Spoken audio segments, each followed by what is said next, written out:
DealQuest listeners and viewers, I am so excited to have Remy Blumenfeld coming up on an upcoming episode of DealQuest. His background in the creative field and doing deals as a coach is so exciting. He's going to bring so much value. Remy, what are people going to hear about on your episode of DealQuest? Gosh, what are they not going to hear about? I want to talk about buying and selling your company. I want to talk about working backwards from a buyer's checklist to make sure that you found a company that someone will actually one day want to buy. I want to talk about what it means to sell a TV show into multiple markets. I want to talk about all the mistakes that I've made along the way and all the learning that I've had from my biggest failures so that you can save millions of dollars by not making the same mistakes that I did. And folks, listen, and one of the things that Remy does as a coach now is help other people in those creative fields not make those same mistakes. So watch out for his episode on DealQuest. Do you want your business to grow faster? Are you open to new and out-of-the-box ways to drive revenues and increase value? How do you imagine the most successful entrepreneurs and business leaders double, triple, or expand their businesses tenfold or more? The answer is Deals. This is a weekly podcast featuring conversations with business owners, executives, and leaders as we reveal behind-the-scenes details that give you, our listeners, the confidence to pursue your own deal-driven growth. On the show, we discuss a huge variety of deals, everything from large, complex mergers and acquisitions to smaller deals that you can do even without significant capital. My name is Corey Kupfer, and I've been supporting deal-driven growth for businesses for 35 years as a successful entrepreneur, professional negotiator, and attorney. My goal is to help you strategize, plan for, find, and complete deals that will help your company grow faster. Welcome to the DealQuest podcast. Let's get started.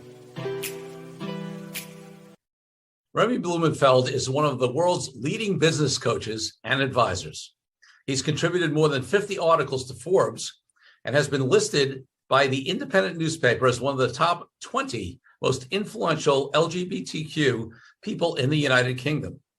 He has been featured in the New York Times, the Sunday Times, Forbes, and Inc. I am so excited to have Remy Blumenfeld on the DealQuest podcast. Remy, welcome. Corey, thank you for having me. It's great to be here. Yeah, it's fantastic. I'm excited about this interview. Before we get into all the amazing things you do in terms of a top business coach for folks and the deals you've done and all that kind of great stuff and the phenomenal background you have, I want to take you back to when you were a little boy growing up, maybe 8, 10, 12 years old. What did you want to be? Because I find for most folks, it isn't what they're doing now back when they were a kid. But you tell me, maybe. Well, it's a good question. In a way, I think I always knew I wanted to be in the communication business. So I remember my parents gave me a little cassette recorder. That's what you recorded on in those days. Yeah. And I used to interview my friends, and I really enjoyed doing that. So I found the old tapes the other day, and it's hilarious listening to them, but I was interviewing my friends. So I think I probably thought that I wanted to be a reporter of some kind. And I did do that at the start of my career. That is what the first job I ever had was as a reporter for the Wall Street Journal TV show out of New York. And I enjoyed that. But yeah, that was a long time ago. Well, but you actually did do it professionally. That's interesting. You brought me back. I'm thinking because I don't know what age we are relatively, but I think we're somewhere in the same ballpark. But I remember I had a cassette tape recorder, which I didn't use for recording. I used it much more for listening to music. And it was one of these rectangular ones that had the buttons in the front. Yeah, that's it. That was it. Well, that was it. Oh, look at that. Yeah. I love it. All right. One more question looking back. What was the first deal of any type that you can remember doing, whether it was something as a kid or older or? Yeah, totally. It was totally as a kid. So I, at a school boot fair, I guess you'd call it. It was like a bring and buy sale where everyone was trying to raise money for the school. I bought this set of toy theater prints. So like back before movies and stuff, children used to go to see little puppet theaters with paper puppets, and their parents would like put the paper puppets in front of sets. And there was this thing called Pollock's Toy Theaters, and I bought the whole set for like £5, and then I sold it for a few £100. So wow. That was my first deal. Yeah. Wow. Yeah. So, hey, so, younger folks, for all of you who are flipping things on Craigslist or eBay or, all of this stuff, or listening to folks like, Gary Vaynerchuk who promote the flip life, it's not a new thing. It's been going on for a long time. Yeah, totally. I'll tell you a funny story, Corey. I was in China about 15 years ago doing a deal for ITV Studios, Britain's largest commercial broadcaster. We were doing a deal with Hunan TV, and it was very formal, very unlike any business deal I'd ever sat in before, because everything was staged, and like me and the president of Hunan TV had sort of thrones. I'm not exaggerating, like big chairs at the top of this huge room, and everyone was gathered. And I'd never met him before, but we were about to sign this deal to distribute programs. And he looked at me and he said, "Your people, my people, we do business long time." And I didn't really know what he meant, but later I discovered that what he meant was that Jewish people and Chinese people had been trading for a long time. Yes, and so he was kind of saying, this goes back a long time, the Chinese and the Jews.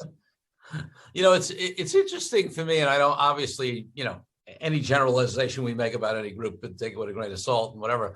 But culturally, it's, dealing with Asians, especially Chinese folks, the sense of history, and not only that, but the sense of such a long-term view into the future is, I have found, and I'm not the only one that's been written about, whatever, is it's just so in the Chinese culture, right? Is the sense of like, placing moments now in the context of history, and also having a very long-term view of things very often. Totally. And looking into the future, like you say, 100 years, not 5 years. And I think a lot of that has to do with the way their political systems have worked over time. We think in cycles of 4 years, whereas they think in cycles of 100 years. Right. And some would argue, at least in the States, that companies think in cycles of quarters. Right. Yeah, too true. Good stuff. So give us, I definitely want to go, have you go back and talk about all the, amazing experiences. And, you mentioned one of many deals you've done, but let's just spend a couple of minutes expanding on your bio in terms of what you're doing now as, really a top business coach, and who you serve and what you focus on. Give people a little insight into that. Yeah. So like many people, I discovered in business, I ended up being a coach. So I was leading companies that I ran, and the people who reported to me essentially were like clients in a coaching relationship, and I was their coach. The only thing was I didn't have any training as a coach, and they hadn't necessarily invited me to coach them. So you can imagine. But I then got training as a coach and discovered that it still didn't really work when you were coaching people who hadn't asked for coaching. So I transitioned after selling my last business, and now I coach leaders who are mostly in the creative sector. So film, TV, advertising, gaming, publishing, and they're mostly founders of companies, and they want a combination of coaching and business advice and mentoring. It's a kind of weird hybrid that I do, but I think most coaches would say that it is a weird hybrid, and every client wants that mix in a slightly different proportion. And some people refer to me as their special advisor. Some people refer to me as a coach. Just depends on them. Yeah. That's great. And it sounds like a phenomenal combination.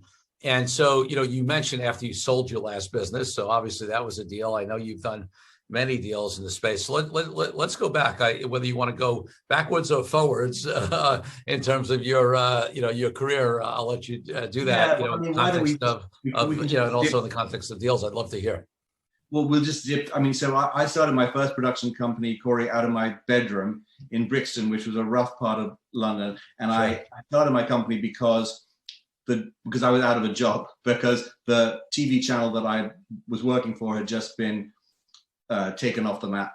So I was overnight, I was out of work and thought I would sell ideas to broadcasters, which I tried to do. But the thing is, no one wants to buy from a person. No one wants to trust that much money and responsibility to an individual. So I branded my company, myself as a company.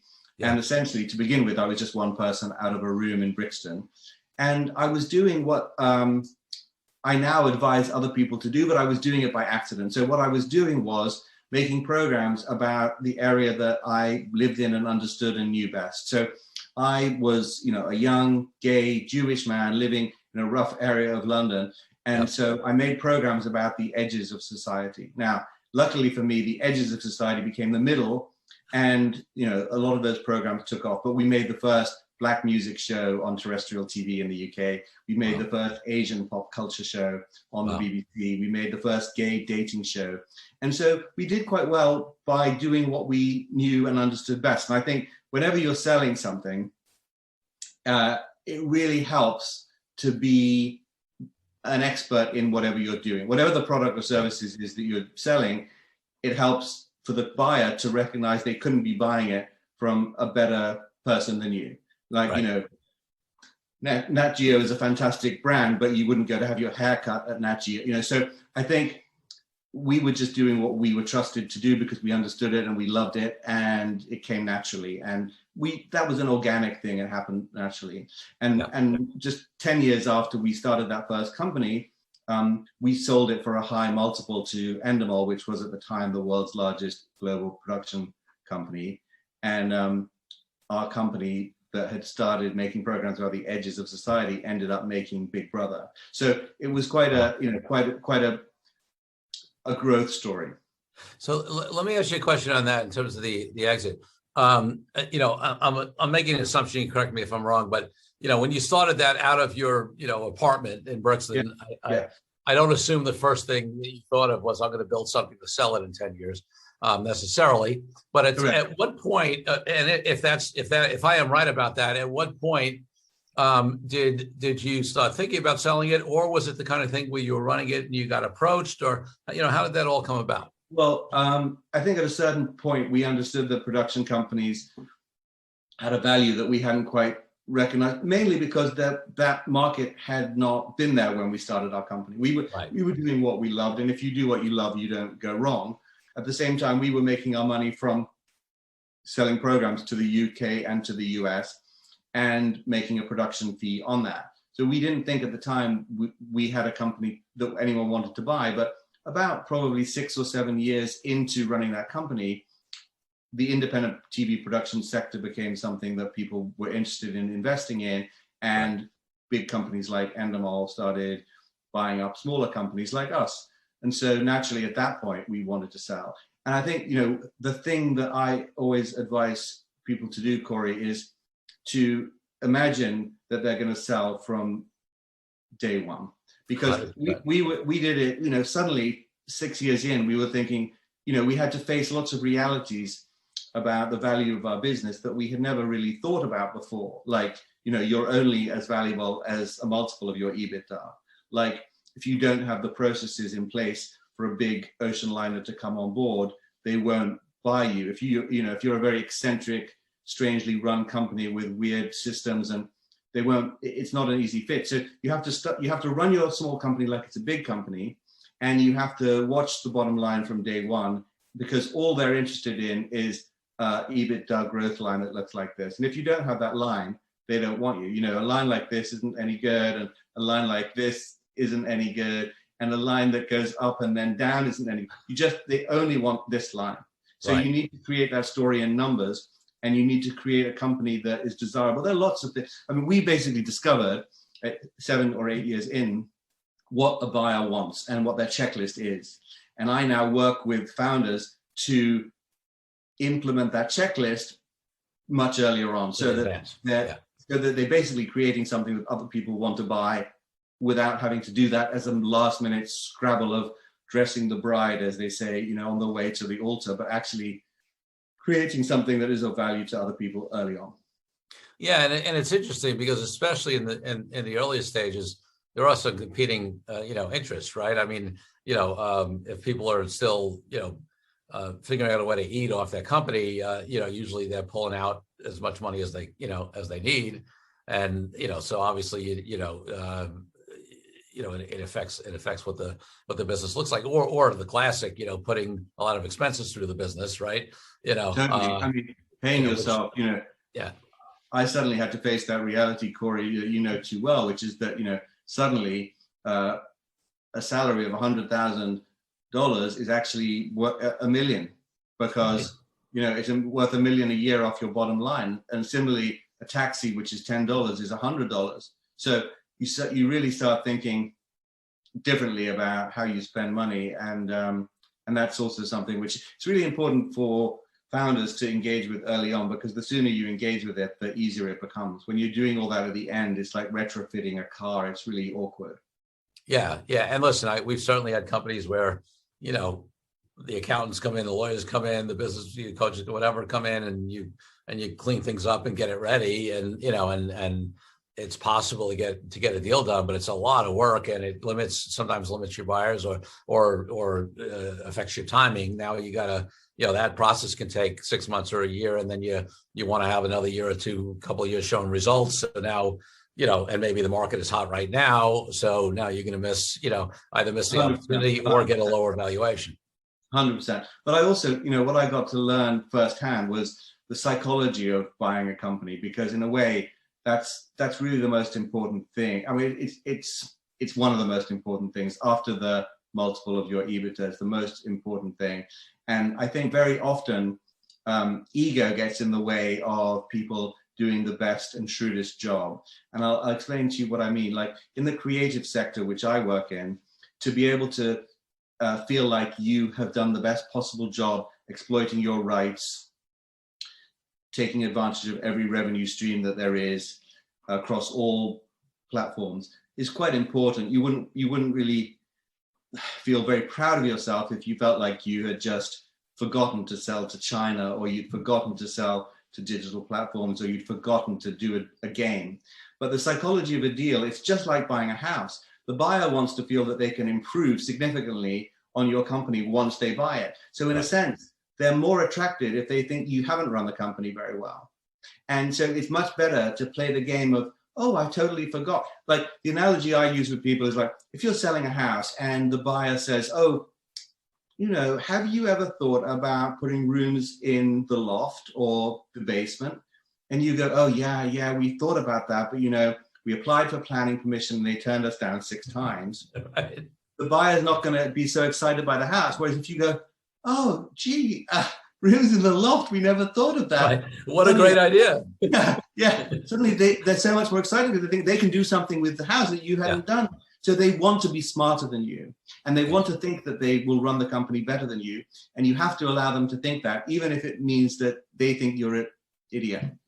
Yeah. And I'm sure, I know you're making a point, but I'm sure, you recognize and people recognize there's got to be a balance to that, because they can't think you're a total idiot, because then they're worried about what skeletons are in the closet, or what, so they have to think you're competent enough to not have a mess, but that they're way more competent than you are. Like you're reasonably competent and they're like genius. I mean, the mess is a whole nother story, isn't it, Corey? Right. Because like you have to, like, especially in the creative sector, like this is an area which people don't really engage with. It's called show business, and they just forget about the business part. And the truth is, if you don't have a good accountant working for you, if you don't have a good bookkeeper, if the books aren't easy to audit and in shape, and the due diligence takes too long, they just lose interest, because, unless the deal is huge, they don't want to spend months of time on due diligence. They just want to look through the books and go, oh, this is great, this is in great shape, and it's very clear where the money is. And but once they look at that, they want to go, and it's very clear where it is, and we think we could really improve on it. Usually that's by, making savings, getting you to move into their space, and so on and so forth. And, again, this is something which I have to coach leaders on all the time, because founders of businesses in the creative sector are deluded, and understandably so, because buyers want them to be. But they've actually believed that they're going to sell their house, which is their business.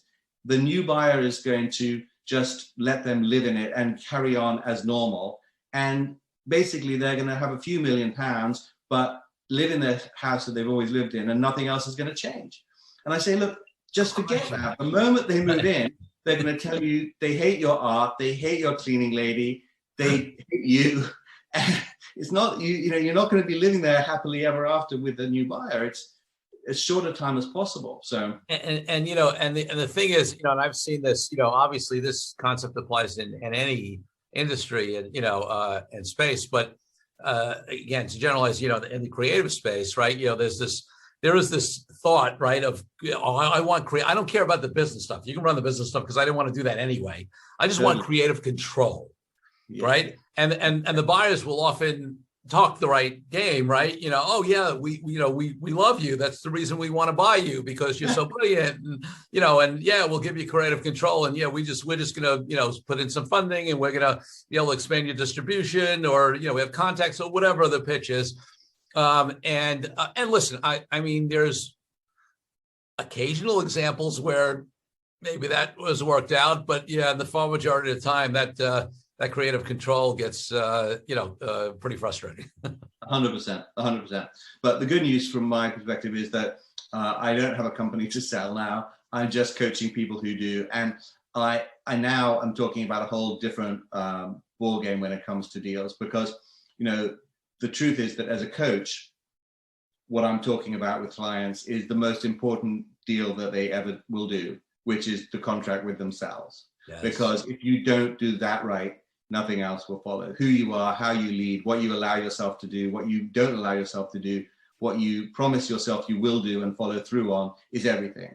And I think, people often outplace those things. They think, well, the business is somehow separate from me. The business will do what it does and I will do what I do.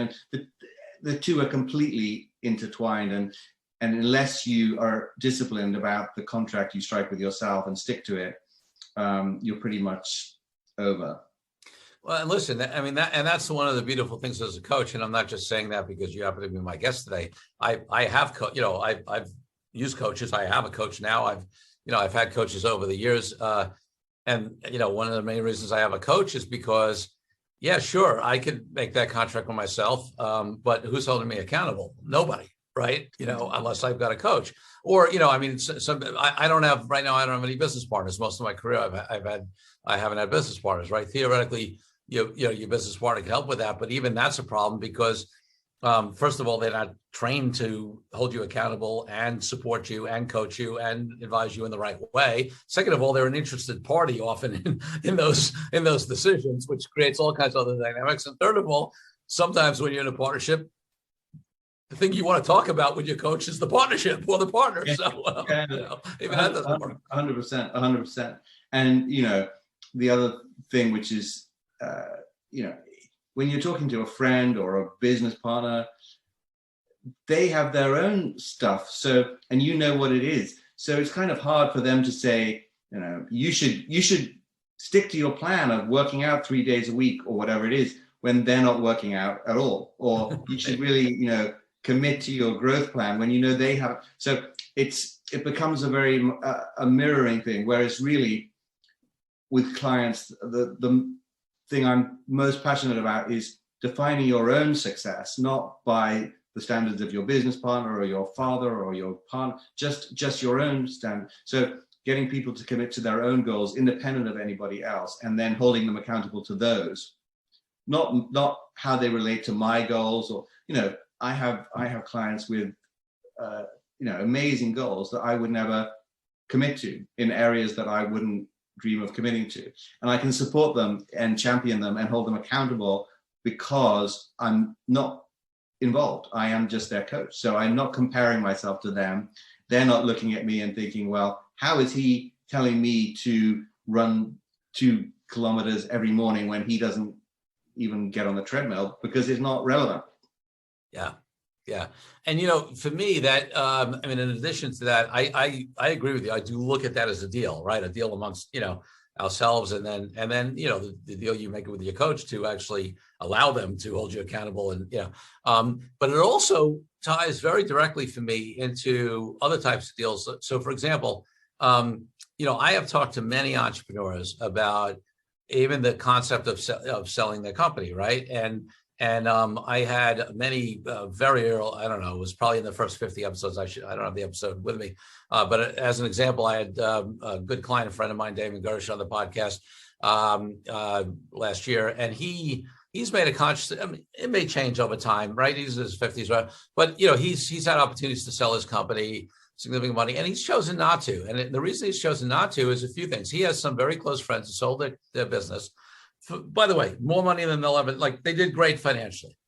But what they didn't have is a clear plan on what now, right? What's next? And they sort of have regrets about selling their company because, it was where they got to, be creative and grow and be committed. And, so he talks about how some of them started investing in other people's companies and some of them like that, but some of them are like, So his decision, I'm not saying, there's no right or wrong because there are plenty of people who sell their company and they're thrilled. I mean, I can think of a client who I was sure would be one of those serial entrepreneurs, started on the company right away. He sold his company, told me I'm done, right? And I've heard that from people. And then, 6 months later there. And you know what? He's been done for now 10, 12 years and he loves it, So everybody's different. But my point is like with Damon, he says, you know what? I built a great management team. I don't need to be there every day. If I want to go, spend the summer in Europe, I can go do that. I get to work on, the bigger vision stuff when I want to do that. And, I make a great living. And, compared to what I've seen with some of my other friends, I don't want to sell. So long way of saying this conversation of the contract with yourself, being clear on what you want, getting support in that also applies in some of these deal decisions, right? Oh, 100%, 100%. And I also coached over the years, and I'm coaching at the moment, a number of founders who have sold and are in that position. And I would say inevitably, there is a grieving process. Now, that grieving process doesn't necessarily last the same amount of time for everybody, and it's not the same for everybody, just like grief isn't. But that feeling of loss, of irretrievable loss, of the fact that you can never go back to that place that you were in when you founded your first company. It's like the feeling, except probably much more profound, of selling your first house. It has all those memories of launching and growing, and now it's gone. And like you said, the camaraderie of your friendships and all of that are gone. But as a coach, like one of the big things is getting people to understand about setting intentions and designing an alliance. And I think those two things also apply to selling a company, but they just apply in everyday life and everyday relationships. Saying what you want, being clear about how you want it to be, and then being clear, setting intentions and goals as well. So how you want it to be, how you want it to feel, and then what you want to get out of it is really important in any situation. So I think, when you think about those people who just think, oh, we'll sell our company for a multiple of 12. Well, okay, but it's really important to think what you want to do next and how do you want to be and how do you want your life to be? Because if you have a plan for other passions, other interests, other ways to use your time, then that's a wonderful thing to do. But if you don't, then don't sell yet. Right. So let me ask you, without having another one to move into, right? Well, that's right. So let me ask you this. So you mentioned this grieving process, and it takes, affects people differently, different times. So I want to circle back to your personal situation when you sold your first company, right? What was that personal journey for you once you sold? Was there a grieving process that lasted a while? Did you stay on with that company for a while as a consultant or employee? Like what did all so I was on an earnout, which is quite typical in the creative sector because that's who, and they're effectively buying the rainmakers in the company. That's who they're buying. I mean, they may be buying the catalog to an extent, but increasingly that is the case, but they're really buying the future, and the future is based on your brand and it's based on you. So I had a 4-year earnout. Yeah. And I stayed with the company, and for the first 2 years it was pretty much was business as usual for me. But then we started being integrated into the bigger company as they prepared for my exit, and and then I left. So I think the grieving process in my case, because of the long earnout and how it was staged, was a little bit more like when you say goodbye to a relative who has been in care for a long time. It wasn't like a sudden death, which I then needed to address. Like a lot of people who I coach, literally one day they're running the business and the next day they're out, and there's hardly any time to think about it, either because the new boss said get out or because they just were buying the company and they didn't want them or whatever. in my case, I had 4 years to get fed up. And the new owners, of course, did move into the house, and they did say, we don't like the art and we want to rearrange the furniture. So all of that as well. So I was really quite happy to leave. I sold my first company when I was 35. So I wasn't ready to go and do nothing, quite yet. But it was probably in some ways a good time, of my life to do that. I think it's a lot to do with timing. And then so let's actually keep going forward, because I like the way we're sort of weaving lessons learned, what you bring to your coaching for your clients with your personal journey, and clearly. And I remember when we had our just initial sort of pre-interview, listen, I'm a big believer in coaching, and the thing is, in the US at least, and I think it's true in the UK, although there are certifications and things like that, the truth is anybody can hang out a shingle and say they're a coach. Right. And there are many folks who are coaching people on things that they never went through, never understand, don't have. Right. And then there are folks like you who really have credibility because you've lived what you're, a lot of what you're coaching people on. So you sell the first company, you have a 4-year earnout, you go through your whatever slow 4-year grieving process. By the time it was over, you were happy to be out. It sounds like, which is not unusual. What happens next? So basically, the time in between then and now has been made up of a whole number of different things that I've done. So I've advised TV channels in the UK and Europe. I've advised France's largest commercial broadcaster, TF1. I was director of formats at ITV, which is Britain's largest commercial broadcaster. And I've backed a number of TV ventures, which I've been involved with myself variously. So at the moment, I sit on the board of a number of production companies where I have a small equity stake, and try and support the next generation of leaders through that. And believe it or not, sometimes I meet those people initially as coaching clients, because it's a really great way to get under the hood of a business by meeting the founder and hearing from them every week and finding out. In the end, it's all about them. And so sometimes it just so happens that coaching relationship transitions into a advisory position where I'm not their coach, but I'm actually have a stake in their business. And that's pretty much how it's worked. Love it. So I have sold a couple of businesses since then, none as successfully as my first business, but I wasn't as fully invested in them either. So sure. Yeah. So without delving into any details on those, just in terms of these other sales, were there any additional lessons, that you learned through those other sales? Like 100%. So I've just launched a program online, which is called Standout, and it's for creative startups. And it's really taking anyone who's in the creative sector, who's about to start a company or has started a company, through the 9 essential pillars of learning that I went through. And it won't surprise you to know, Corey, that nearly all my learning came from my failures and my mistakes. Of course. So, things that I did wrong, and you just learn so much from those things. And in a way, a lot of those things were things which I knew in my head before I made the mistake, but I only learned it in my body and my being by making the mistake. So right. There are things, just like, I don't know, like really simple things like who you pick for your team. There are things I knew about that, but I just didn't quite learn until I had to pay. It's when you have to pay dearly, either in time or money or emotional turmoil, that you recognize I'm never going to do that again. And sometimes just impressing that on people is my value as a coach, because I can save them a lot of money just by having them not make the mistakes that I made. 100%.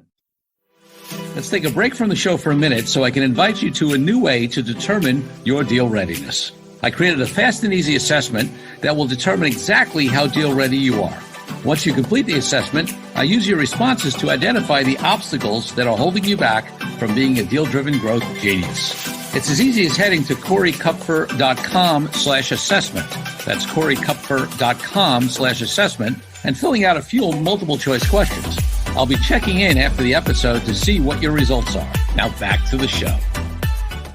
Is there any, I know, you don't have to share any confidential information, but is there one story or one example or something out of all of those that, is particularly instructive for folks? Well, yeah. So I think one thing that's like a general thing, but it was a pretty big lesson for me was, at one point we were really, at a couple of different stages in my TV production career, when you do something that kind of is successful in a particular area, then everyone wants to work with you because you're the hot young new thing on the block. And I was thrilled about that. What I didn't realize was you can only serve so many clients well at any one time. Yeah. So I think there's a tendency to think, oh, it'd be so great to have more clients, or you can never have too many clients, people sometimes say. But when it comes to any business, unless you're serving your clients well, and by that, I mean much more deeply than you probably realize well is. Like, unless each of your clients feels like they are your most important client, unless each of your clients feel like you live and breathe for them, then you have too many. Right. Because no client will treat you well if they feel like they're your second or third or fourth most important client. So if they feel let down by you, if they feel ignored by you, if they feel somehow that you're not prioritizing their needs, you might as well not have them as a client because they won't be there for you. And that's why I'm always encouraging my coaching clients to look at who their 3 strongest relationships are with and do everything to build and grow and nurture them before even thinking about spreading to 5 or 6 or 10.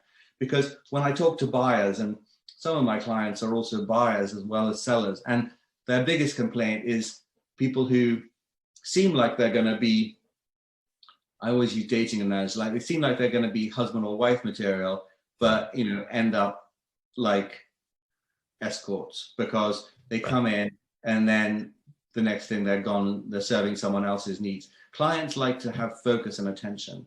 And so I think my number one failing and my number one lesson is you can never have too few clients. Well, and it's so interesting to me because there's 2 things. I mean, one, I think it's just natural, especially if you are an entrepreneur that's created something from nothing, right? I haven't been handed anything, that especially in the beginning, you don't have enough clients, right? So you always I need to go get more business. And then when it's coming in, when you build a reputation or good relationships or whatever it is, it's really hard to turn it away, right? Because you're so happy that the business is flowing in. So I think that's one thing.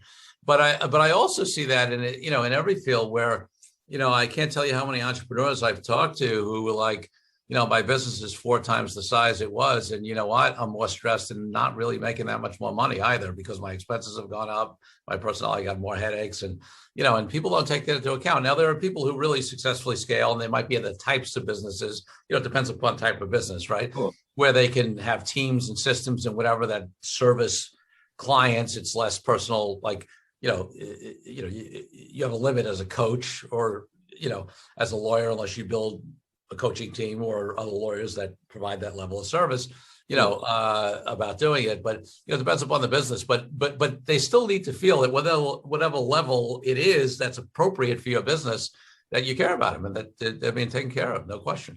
Yeah. So I mean, I would just extend what we're talking about to every person. It's not just like I'm just saying for every person who manages clients, they can only manage 3 or 4. That's right. Quality that you need to do. And those clients that are good clients are much more important to have than 20 sort of mediocre ones. It's much better to have 3 big, great clients who feel like you're their only client than it is to have 20 who feel like you're one of 20 people they service. Yeah. If you have 20 people working for you, you could increase exponentially the numbers. So it's just about individual attention and service. Love it. So I want to just delve into, because one of the things that I like to show on this podcast is all the, give insights into all the different types of deals that they are, because people who, most people don't know the breadth and range of different deals that can be done in various industries. People think about M&A and financing deals and whatever. But and I think people would just be interested. So let's talk about a production deal, right, in your industry. So you have an independent production company, and I actually have some some clients that I feel so I know a little bit about it, but I'd love to hear it from you. Like how do those deals work, right? You have an independent company, they produce something, they want to sell it to an outlet. Talk to us a little bit about that world. Well, I mean, the first thing you have to do is sell the idea. And someone once said, if you want to know what it sounds like to be in the creative industries, this is what it sounds like. No, no, no, no, no, no, no, no, no, no, no, no, no, no, no, no, yes, no, no, no, no, no, no.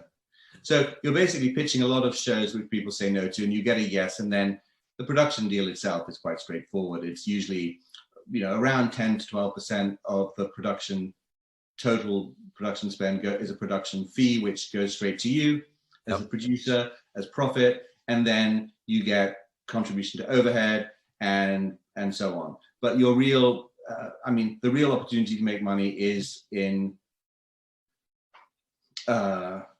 employing staff, owning facilities, owning edit facilities, having a more integrated production service so that you can edit and shoot and have everything in house, so that you're then marking up the lines as well, because there may be a line in the budget which is $10,000 a week for edit producer, but actually you hiring them in house and they're only making $5,000, and so that's where you make the money as well. So those deals are quite straightforward. They're pretty much like any deal. Yeah. But there are so many deals along the way. First of all, collaboration deals with other producers, production deals with people, bringing in the right talent to run the show so that when you pitch to the broadcaster, you have the right talent in front and behind of the camera. So you're doing deals with agents and you're doing deals with directors, because you're essentially packaging the show. So you're bringing in as much talent as you can. And again, that's about recognizing that you never can achieve so much as if you give away the credit. I can't remember which American president it was who said, you won't believe what you can achieve if you give away the credit and you don't care who gets it.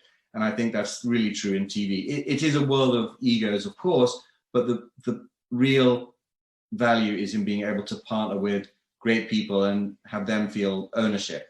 Because ultimately, as the producer of any project, you do have the ownership. So if other people have a small stake or they feel ownership and take the credit, that's fine, so long as you own the rights. So you're doing lots of deals with distributors and producers and talent all the time. But the most important deal you ever do, of course, is that deal with the platform or the broadcaster who's saying, we want to green light your show and here's $10 million and go make it. Because once they've paid the money to make it, you then own the rights, at least in the UK. Right. And I always coach people around one distinction, Corey, and it's the distinction between pitching and enrolling. Yeah. And you could say that distinction applies across all industries and just replace the word pitching with selling. Yes. So the distinction between, in the creative industries is particularly true, like the distinction between enrolling somebody in you, enrolling somebody in your idea, enrolling somebody in the project, and selling it. Because like, if I say to you, Corey, I've got something to sell you, what's your immediate reaction? Your immediate reaction is, how can I avoid buying it? Completely. You got it 100%. It's like if you go and buy a car and the car salesman goes, we're going to go on a test drive, and by the end of this test drive, you are going to want to buy the car. You're spending the whole test drive trying to find reasons to get out of the car without buying it because you feel pressurized. Whereas if the salesman goes, look, I've got to be on the test drive with you, but I'm not going to say anything. Here's my card. If in a couple of days you like it, give me a call. Then you can actually enroll yourself in the experience of driving that car because there's no pressure to buy. And it's exactly the same when you're pitching a show. You have to pitch it. You have to not actually pitch it. You have to not pitch it. You have to discuss it in a way that the show exists like a ball that's floating between us here. You don't throw it to them. They may pick it up and toss it up. They may even throw it to you, and that's fine. But you don't ever throw it to them because they'll throw it right back. What you want to do is just look at it and go, I wonder if, how about maybe what if, so you start and you build. So you don't pitch them the whole thing. You don't sell them the whole thing. You don't say, I've come here to sell you X. Because, X is not a car. X is an idea which you want them to say yes to. And if you want someone to say yes to an idea, they have to feel enrolled. They have to enroll themselves. They have to believe in it, and they have to own it a bit themselves. Yes. So to use a cooking metaphor, because it always makes things simple when you use analogies, like instead of saying, look, I've got this delicious dinner that I want to serve you, and it's shrimps on the barbecue with spicy pepper sauce and rice. Do you want it? Don't say that. Don't say that. Say, I'm feeling really hungry. I've got these amazing shrimps at the market. Shall we buy some? And then they may go, oh, I love shrimp. Or they may go, I'm allergic to fish. That's too bad. And you go, oh, no problem. How about we go and get a steak? You don't commit to any element until they go, yes, we love it. Yeah. Because then they're involved. They go, oh, we love shrimp. You go, well, that's great. Let's buy some. And I don't know. I was thinking, maybe, what do you think? We could cook it on the barbecue. And they go, that's great. I love barbecues. Or they might go, I hate cooking outside, in which case, yeah, I agree. Why don't we cook it in your apartment? So you build the idea with them, and you never commit or attach, because, I mean, we could be here all day with the distinctions, but, don't be attached. So you get them to enroll themselves, and you don't attach yourself to the idea.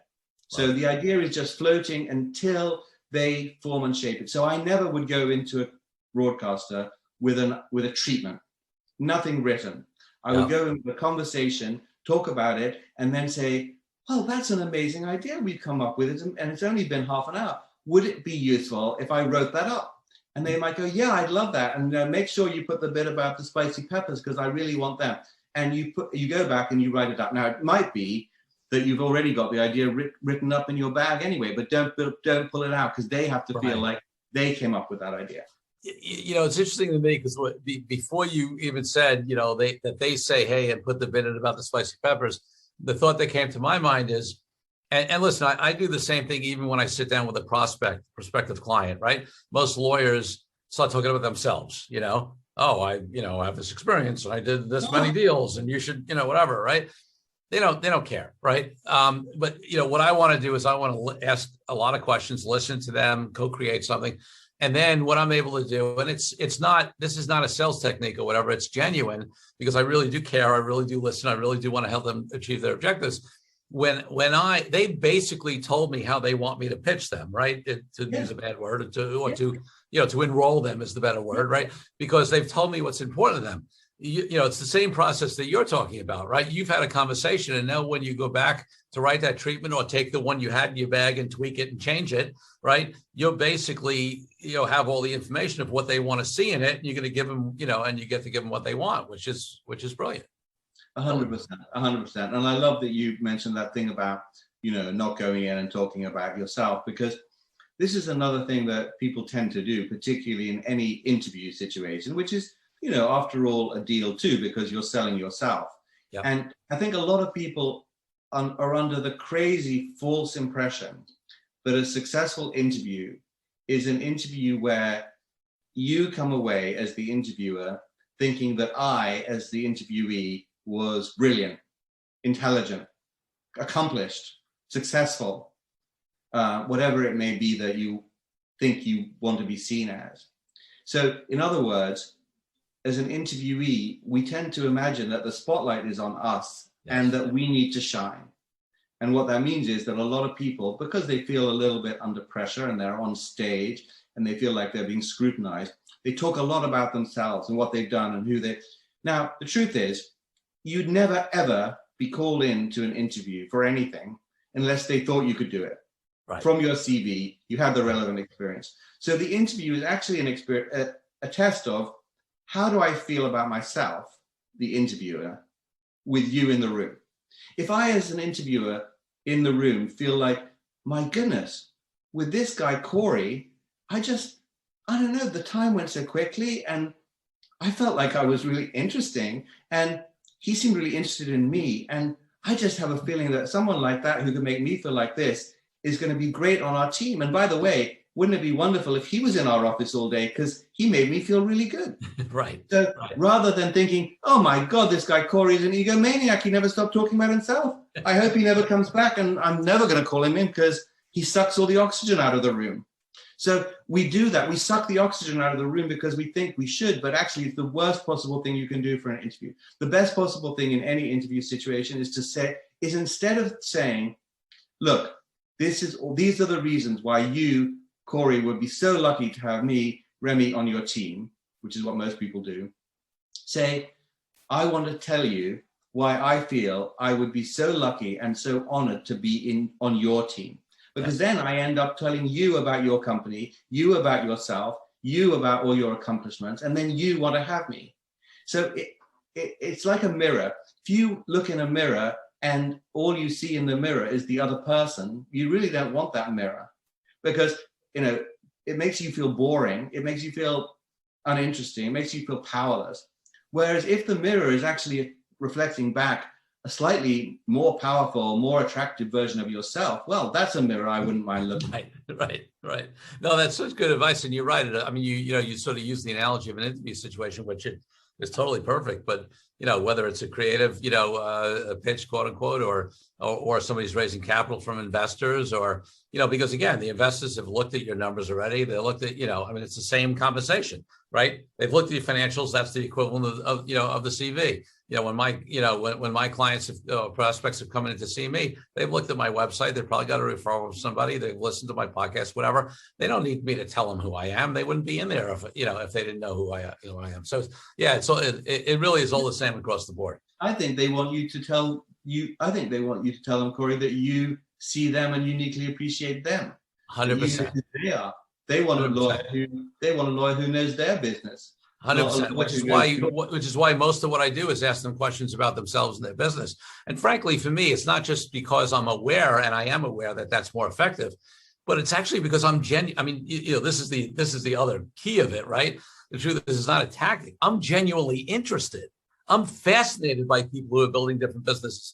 I want to know that, and I want to know that just even if I never work with them, because I'm fascinated by it. And I want to know that because I know how much better it makes me be able to serve them. So when you combine that genuine interest, with that combination of having them do the talking and showing that you care about them and that you're listening, it makes all the difference. 100%. And, of course, it works both ways, right? Like in an interview, you wouldn't be there if they didn't think you could do the job, but then you probably shouldn't be there either if you didn't really want the job. So Why not tell them why you'd want the job rather than make them do the running? And I think whoever's paying the bill deserves to have a little bit of attention paid to them. Love it. Remy, I could talk to you all day, but we are in a podcast, and although I guess there are a couple of people out there that do multi-hour podcasts, I'm not one of them. So unfortunately, we're going to have to call, at least this time around, coming to an end here. So before I ask you my final question, I want to give you an opportunity because, listen, I mean, it's clear to me the experience you have and what you bring to folks as a coach. And so if people are interested in finding out more about your services and you, what's the best place for them to go? The best one-stop place for them to go is vitality.guru, and guru is the .com. There's no .com, so it's just very simple, vitality.guru, and that way you can find about all my courses online as well as the experience of coaching with me one-on-one, whichever is appropriate. Fantastic. All right, my final question on the podcast is always about freedom, which is my highest ideal and value in life, and for me that it goes over from freedom for all people in the world from oppression to the reason why I've been an entrepreneur and haven't had a boss for a long time and get to run my own show. So what I always like to close with is, what does freedom mean to you in your life and business? Yeah, well, freedom for me is totally about how I spend my time, because I think time is the one thing that we're going to run out of, right? A human lifespan is 83 and a half years. And 83 and a half years equates to exactly 1,000 months. So the average human life in the West is 1,000 months. And that means that if you're 53, you've got 360 months left if you live till 83. Now, look, I'm sure you and I are going to live to 105. Right. But nonetheless, 83 is 1,000 months. So we're all running out of time, and how we spend it is the most important thing. So for me, freedom is around how I spend my time, not with busyness, not with nonsense, not with other people's priorities, but actually spending my time on what is important to me and on my life purpose. So freedom is about me getting to spend my life how I want to and true to my life purpose. Oh, love it. Love it. Remy Blumenfeld, thank you so much for being on the Deal Quest podcast. Thank you so much for having me. Thank you for joining me on this episode of Deal Quest, where we help you understand how deal-driven growth can be your ticket to freedom. I want to invite you to a unique way to tap into the wisdom and experience of the Deal Quest community. Join the Deal Quest Deal Den Zoom calls, a free monthly 90-minute mastermind. In the mastermind, we address all the challenges you may be facing and help support you with the opportunities that may arise in terms of deal-driven growth. You will get input not only from me, but all the members on the call will collaborate and serve each other in a mastermind format. To sign up for the free mastermind, go to www.corykupfer.com/dealden. That's corykupfer.com/dealden. I'll see you there. I'm Corey Kupfer. Until next week, wishing you the freedom and financial prosperity that I know your Deal Quest will bring.